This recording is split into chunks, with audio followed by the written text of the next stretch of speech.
je dois me rendre au service en véhicule. Dans mes courses, je dois utiliser forcément le véhicule. Mais si ça arrive que ça tombe en panne, là, je peux me débrouiller autrement. En clair, cet usager de la route n'a jamais célébré la journée mondiale sans voiture initiée depuis 1998. Et comme lui, beaucoup de Béninois n'ont jamais fait l'expérience. Est-ce que vous savez qu'il y a une journée internationale sans voiture? Non. Je ne suis pas au courant. En initiant cette journée, loin de chercher à priver la population de son patrimoine, c'est une façon d'encourager chaque citoyen à vivre en bonne santé.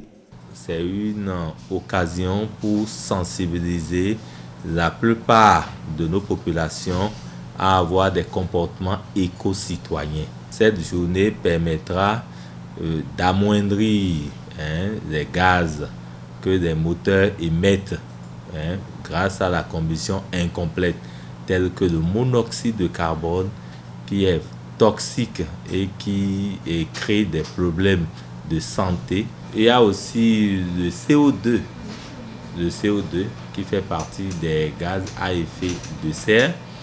Donc, au cours de cette journée, on aura moins de ces gaz. Le gouvernement de notre pays, la République du Bénin, a bien compris le bien fondé de lutte contre toutes les formes de pollution et a mis en exergue le sous-programme de lutte contre la pollution atmosphérique.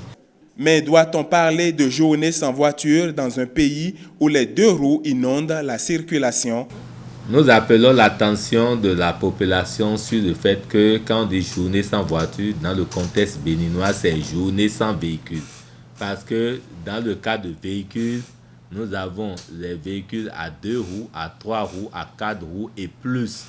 Donc les motos, les émigrants font partie des véhicules. Donc c'est tout moteur. Donc ce jour-là, il n'y aura pas la mise en marche des moteurs.